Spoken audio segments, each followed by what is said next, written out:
আচ্ছা, আমার না ভয় লাগতেছে। তোমার আমার সম্পর্ক বাসা থেকে মাইনে নিতে চাচ্ছে না। যদি অন্য কারোর সাথে বিয়ে দিয়ে দেয়। না, খবরদার, তুমি উল্টাপাল্টা কথা বলবো না। তুমি শুধু আমারই থাকবে। আমি ছাড়া তোমাকে আর কারো হতে আমি দেবো না। আরে তুমি বোঝো না, আমার বাবা মা তো তোমার আমার সম্পর্ক মাইনে নিবে। তুমি আমারই থাকবে, আর আমি ছাড়া তুমি আর কারো হতে পারবে না। আমি সব কিছু তছনছ করে ফেলবো তুমি যদি আমার না হও। আচ্ছা আচ্ছা, ঠিক আছে, এখন আমি বাসায় যাই। আবার দেরি হয়ে গেলে তখন আমার মা আবার রাগারাগি করবে, যদি আমার ভাই দেখে ফেলে। আচ্ছা ঠিক আছে, তো যাও। হ্যাঁ আচ্ছা ঠিক আছে, পরে কথা বলবো না। ওকে, যাও।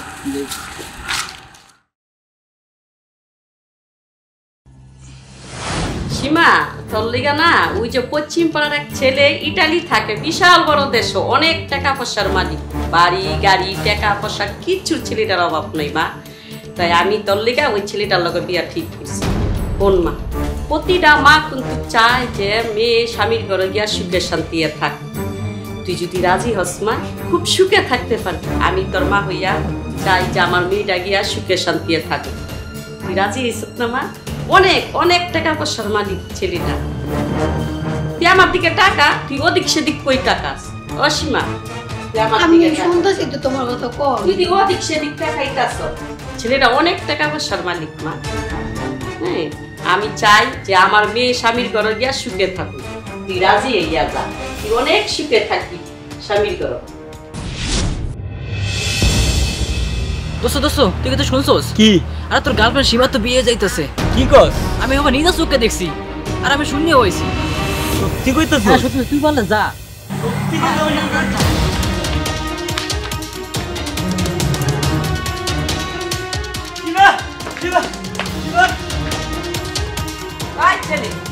তুমি কে? আমার বাড়িতে আইসা তুমি আমার মেয়ের নাম ধইরা ডাকতাছ? তোমার সমস্যাটা কি? আপনার মেয়েকে জিজ্ঞাসা করেন আমি কে। সীমা, তোমার নাকি বিয়ে ঠিক হয়ে গেছে, হৃদয় বলল। হ্যাঁ ঠিক হয়েছে। সীমা, আমি যেমন তোমাকে ভালোবাসতাম ঠিক তেমনি তুমিও তো আমাকে ভালোবাসতে। তাহলে আজ কেন তুমি অন্যের পিড়িতে বসছো? বাসতাম, এখন বাসি না। কেন? কেন মানে তুমি একটু বেকার, আর তুমি তো কোনো কাজ কাম করো না। আমি যদি তোমার কাছে যাই, তুমি আমাকে কিভাবে রাখবে? তুমি কি দিতে পারবে? সীমা, আর কিছুদিন সময় দাও, আমি নিজের পায়ে দাঁড়াবো। তোমাকে অনেক সময় দেওয়া হয়েছে, অনেকবার বলছো, তুমি কোনো গুরুত্ব দাও না। শোনো, তুমি জানো না আমার মেয়ের যে বিয়া ঠিক হইছে? যে ছেলের সাথে আমার মেয়ের বিয়া ঠিক হইছে, ছেলে বড় রাষ্ট্রায় থাকে, গাড়ি বাড়ি টাকা পয়সা সব আছে। তুমি আমার মেয়ের কিভাবে পালবা? তুমি আমার মেয়ের বরণ পোশাক ভাত কাপড় দিয়া রাখতে পারবা? তুমি আমার মেয়েকে দুটা ভাত কাপড় তো বিয়া ঠিক মতো রাখতে পারবা না। তোমার কাছে আমার মেয়ে বিয়া দিব, তুমি কিভাবে সেটা ভাবলা?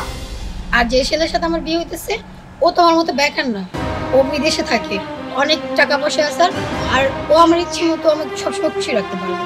মিথ্যাবাদী, ছলনাময়ী, আমাকে ভালোবাসার নামে ছলনা করেছো। কিন্তু কেন?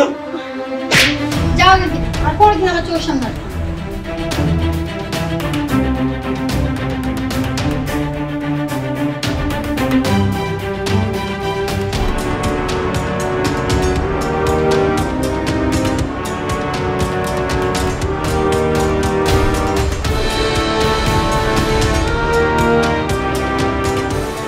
দোস্ত তুই কই যাচ্ছিস?